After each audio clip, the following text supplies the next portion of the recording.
ఆంధ్రప్రదేశ్ రాష్ట్రంలో ప్రసిద్ధిగాంచినటువంటి దర్గా హజరత్ సయ్యద్ షా బుఖారీ రహమతుల్లాహ్ అలైహి దర్గా.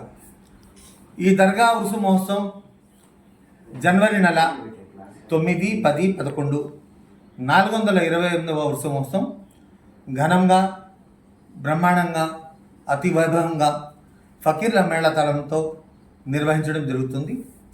ఈ కార్యక్రమానికి ప్రభుత్వం తరపున ప్రత్యేకంగా ఇబ్రాహీంపట్నం మండలంలో ఉన్నటువంటి డైనమిక్ లీడర్ జంపాల సీతారామయ్య గారు ఎమ్మెల్యే గారితో, ఎంపీ గారితో ప్రతిరోజు దర్గా ఉరుసు మహోత్సవానికి వచ్చే భక్తుల కోసం, వారి సౌకర్యార్థం కోసం ఇక్కడ ఏర్పాట్లు పూర్తిగా పరిశీలిస్తూ ప్రతిరోజు కూడా ఫోన్లో కూడా తెలుసుకుంటూ అధికారులతో మాట్లాడుతూ ఏ కింద నుంచి రహదారి ఏదైతే ఉందో, అంటే బ్రిడ్జి నుంచి ఎక్కాలి అంటే చాలామంది మోకాళ్ళ నొప్పులు ఉన్నవాళ్ళు ఉన్నారు, ముసలి వాళ్ళు ఉన్నారు, వెళ్ళలేని పక్షంలో చాలామంది మొక్కులు కూడా తీర్చుకోలేని పక్షంలో ఉన్నారు.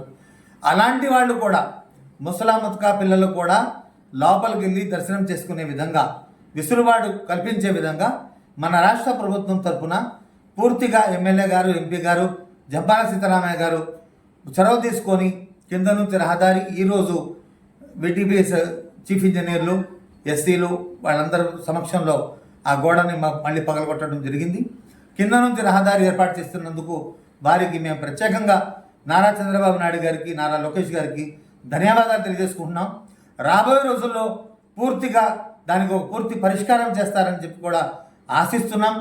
అదేవిధంగా గేట్లు కూడా ఏర్పాటు చేసి భక్తులకు ఎటువంటి ఇబ్బంది లేకుండా చేస్తారని, దాదాపు 1,00,000-1,50,000 జనాభా వచ్చే వాళ్ళకి అన్న సమారాధన కార్యక్రమం కూడా మసీద్ కమిటీ తరఫున ఏర్పాటు చేయడం జరుగుతుంది.